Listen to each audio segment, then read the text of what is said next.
Hoje a gente vai fundo em uma das peças mais complexas e, olha, fascinantes do teatro recente, Desconhecidos, do Dionísio Neto. É uma daquelas obras que parece um labirinto, sabe? Ela se dobra sobre si mesma e deixa a gente o tempo todo se perguntando: tá, mas o que aqui é real e o que é só teatro? Bora desconstruir essa estrutura. E a peça já começa dando uma pista fundamental com essa frase do Shakespeare. A ideia central é essa mesma: o poder de dar forma, de dar um nome para aquilo que não existe, de pegar o nada e transformar em algo concreto. E como a gente vai ver, essa capacidade de criar pode ser tanto uma coisa genial quanto, bem, aterrorizante. Para a gente conseguir entender Desconhecidos, tem um conceito que é chave: metateatro. Pensa que é tipo um jogo de espelhos. É quando o teatro fala sobre ele mesmo, quando ele assume que é uma performance. E aí ele começa a provocar com umas perguntas, tipo, onde é que o personagem termina e a pessoa de verdade começa? A peça acaba, mas a performance continua na vida real? Então, vamos começar pela camada de fora da história, mais real, por assim dizer. É aqui que a gente conhece o Francisco e a Flor. Eles são dois atores, sabe, naquela batalha diária, e a vida deles é um verdadeiro turbilhão de ansiedade e de caos. Essa é a moldura de tudo que vai acontecer. E a situação do Francisco é complicada porque ele está sendo pressionado por dois lados. Na carreira, ele se sente completamente estagnado, num limbo, correndo atrás de trabalho que não paga, se metendo em produção amadora. Só que o problema pessoal dele é ainda pior. Ele guarda um segredo, um exame médico que diz que ele é estéril. E isso, para ele, destrói o sonho de ser pai. E aí, do lado dele, tem a Flor, que é a imagem da instabilidade psicológica. Ela sofre de ataques de pânico terríveis, toma lítio para controlar, mas vive esquecendo. Chega até alucinação com um gato alaranjado. E ela mesma confessa que se sente anestesiada, que não consegue mais sentir amor, não consegue sentir nada. Ela está assim, visivelmente no limite. E essa frase, dita pela Flor, meio que resume tudo, né? Captura perfeitamente o estado de espírito do casal. Para eles, a realidade não é um lugar de esperança, não. É onde as ilusões e os sonhos vão para morrer. É uma visão de mundo bem sombria que vai preparando o terreno para tudo que está por vir. E agora, pá, a peça dá uma virada de 180 graus. A gente sai daquele apartamento caótico dos atores e é jogado numa cena completamente diferente. Uma cena bem perturbadora, que se passa no segundo ato e apresenta dois personagens que a gente nunca viu antes. Nesse outro mundo, a gente conhece o Cristino, um cara esquisitíssimo, super intenso, que depois a gente descobre que é um serial killer foragido, e a Catirina, uma comissária de bordo que acabou de ser demitida, se sentindo totalmente perdida. O encontro dos dois num parque é bizarro do começo ao fim e a tensão só aumenta. O jeito que o Cristino fala é quase messiânico, meio profético, é de arrepiar.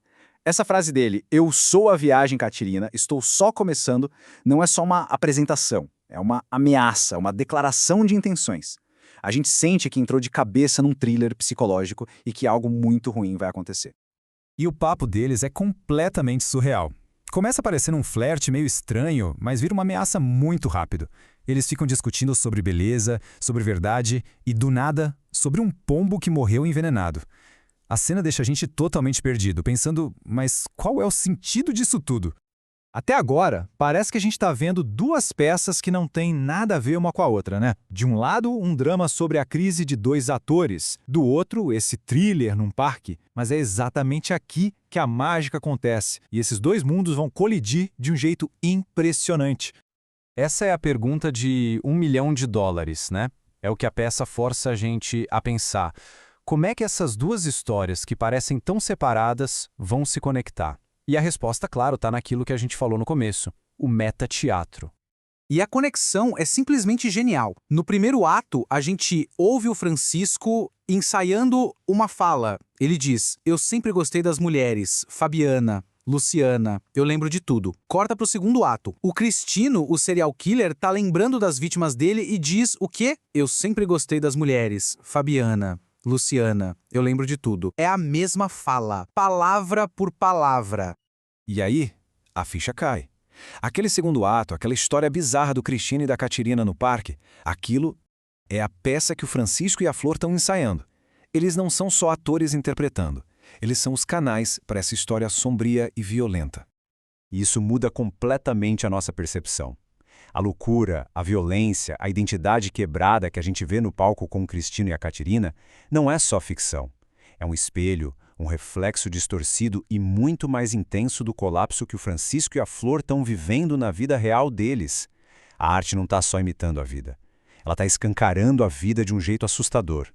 Sabendo disso agora, a gente volta para a realidade, para a camada de fora da história, lá para o apartamento do Francisco e da Flor, para ver como essa história deles termina.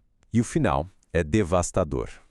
No auge de uma briga horrível, a Flor solta a bomba. A notícia que, em qualquer outra situação, seria motivo de alegria, ali vira a gota d'água. Ela grita: "Eu estou grávida." Para quem está acompanhando a história e sabe do segredo do Francisco, a tensão nesse momento é quase insuportável. A reação do Francisco é imediata, é violenta. Para ele, a gravidez é a prova que faltava da traição. E num ato de puro desespero e raiva, ele bate na Flor e joga na cara dela o laudo médico, aquele papel que tem sido a sua tortura silenciosa o tempo todo. E tá ali, escrito, preto no branco, a fonte de toda a dor dele. O fato clínico, frio, que ele interpretou como o fim de tudo. Quantidade de espermas por milímetro cúbico de sêmen, 0. Mas então, quando a gente acha que não tem mais para onde ir, vem a reviravolta final, a mais chocante de todas. Se olharmos o exame de perto, a gente vê o nome do paciente. Não é Francisco Carlos, é Francisco Cláudio. A crise inteira dele, a raiva, a dor, foi tudo baseado no exame de outra pessoa. A cena final é a definição de tragicomédia. O Francisco fica ali, sozinho, rindo e chorando ao mesmo tempo. Ele não foi quebrado por uma tragédia do destino ou por uma traição. Ele foi destruído por um erro burocrático, uma simples confusão de nomes. A linha que separa o trágico do ridículo, ela simplesmente some, e o que resta é um homem em ruínas. E a peça termina, mas deixa essa pergunta poderosa ecoando na nossa cabeça. Se a realidade que guiou todas as ações do Francisco era, na verdade, um grande engano, e se a peça que ele encenava era só um reflexo dessa dor equivocada, o que é que sobra quando as luzes se apagam? Quem é que está de fato ali no palco? É uma reflexão muito profunda sobre identidade, sobre os papéis que a gente assume e sobre quem a gente é de verdade.